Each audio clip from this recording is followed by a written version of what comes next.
After Rainer died in 1982, I would say I was the editor of Fassbinder.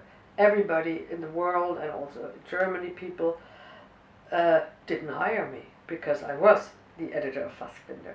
It was not an honor to be the editor of Fassbinder in Germany.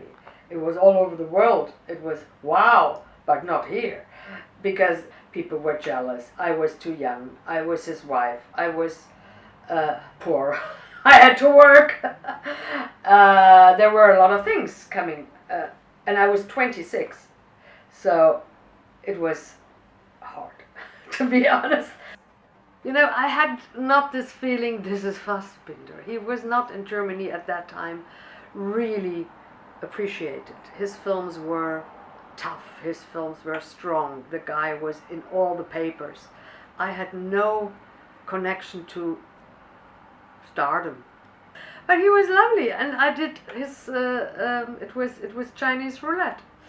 So the next film was Ballwieser. He just said, I hope you are coming with us. The question was, do I make it? And can I fit in this perfect machine what he had created and for what he was famous? That he is very quick, and that he's never in the editing room. His words very early when I met him was, I do my work and the editor has to do his work, and he is the second director, and he must be very good.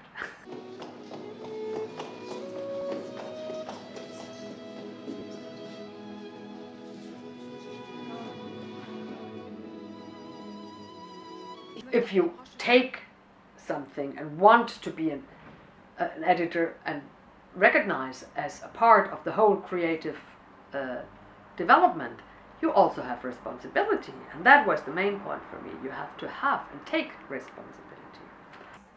I came into the team being the youngest of all, was also interior of this team sometimes a little problem.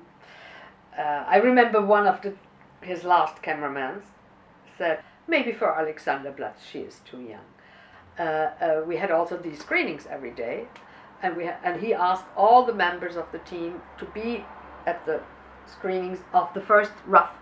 There was no rough cut, it was a real cut, I would say. He said to them, well, my dear friends, I think she can edit. But at that time in Germany, the profession was still not very much recognized, and still an editor, a woman editor, well, she sits there and the director is just aside and says, cut! We say cut in Germany. And therefore cutter, the name is cutter, which I hated. I never used it. I said the word for editor is editor or montage. So I created the first film I did after Rainer died. I refused to have the title cutter. I said use editor or montage. I insisted. I even had a lawsuit. It was the finance department of Germany, because they said I have to pay another tax because I'm somebody who sits on the chair and the other one says what I have to do. So I'm a dependent worker. So I said, no, I am not. And I fought for it, and I got the right. And so I could work as a freelance and not in a way of like a clerk or something like that. So you might understand that I'm a fighter. And the fight was pleasure.